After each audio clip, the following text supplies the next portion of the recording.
Hey, this video is about replacing air fuel sensor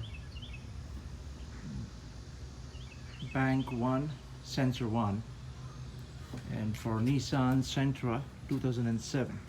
So I looked for any videos on YouTube and didn't find any videos, especially for like 2007 Nissan Sentra. And this is the second time this has happened. The first time I had a bad sensor. I took the car to the dealer and spent about $600 to get it replaced. This was about 7-8 years back. Um, Now again, I got the engine's engine service soon light, and the code on it is P0031 and P1148. Uh,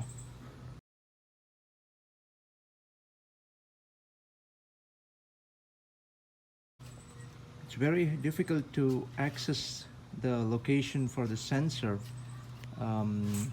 but I found a way that to get to it. So initially, unscrew these nuts, and then there is a latch over here, kind of a thing, where you got to push it underneath. Comes out. Take this out.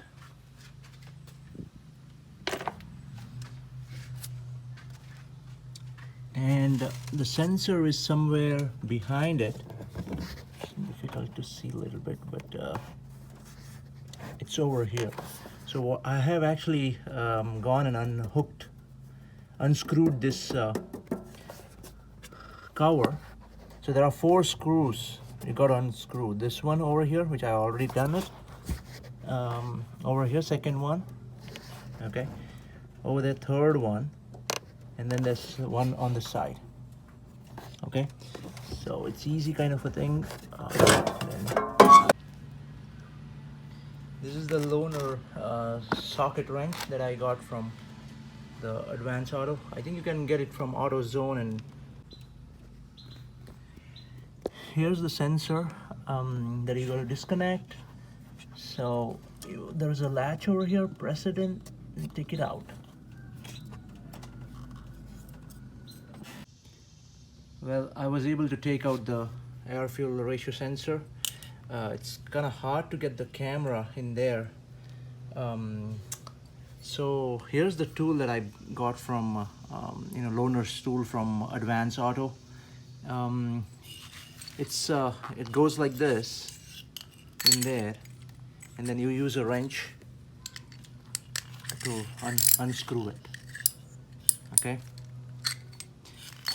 So how do I know this sensor is bad? Okay, there is a multimeter, and set it to 200 ohms. And we need to find the continuity between these 2 black wires. Okay. And it should give us a reading of some kind of ohms, and it's not giving. Okay. So I have this new air fuel sensor that I bought from the store. Paid about 110 bucks. If you go to a dealer, I think they're gonna charge you at least 250 just for the sensor. Now again, it depends upon what brand they are using, but I think it's not worth it. And this is if you have the right tools, this job takes about max of 30 minutes. I'm just trying to take some extra time making this video so that people can use it.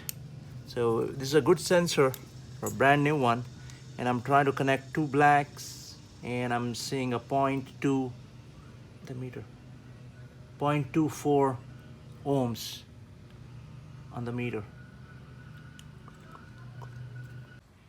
Here's the sensor, and here's the anti-seize liquid. Go ahead and put it in the thread.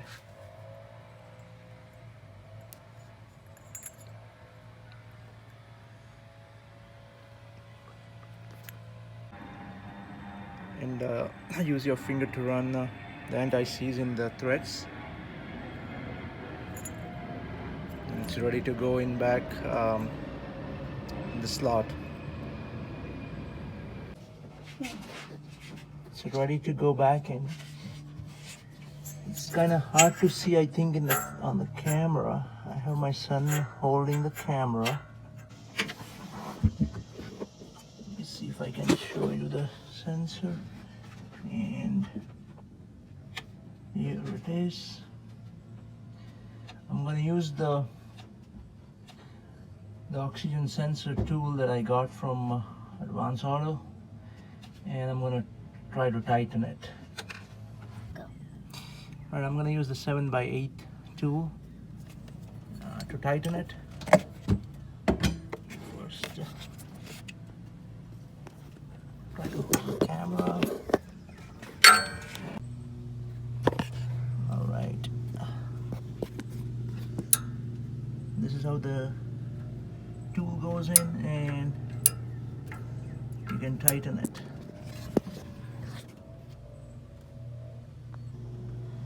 So I have the sensor back in there and the cable connected over here. Okay, I'm gonna put this cover back.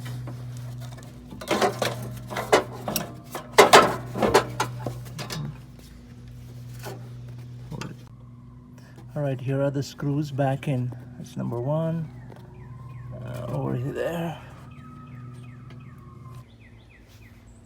Now the sensor is all tightened back. Go ahead and put this cover back in.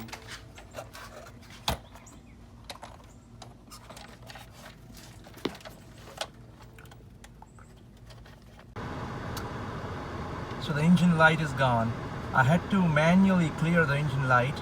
I have a OBD sensor that I bought it online. Either you can do that, or you can take the car to the AutoZone or Advance Auto and have them clear the code. So I had to manually clear the code, and the engine light is gone.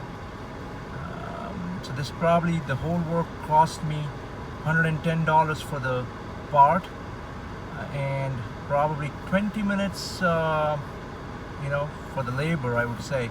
So since I was trying to take the video at the same time, this probably took me about 45 minutes. The videos are not that great, but at least I try to do a decent job. That's just because I could not find anything for 2007 Nissan Sentra online. I've been researching this for at least a week or so. I couldn't find it, and I thought I could do it myself. Thank you.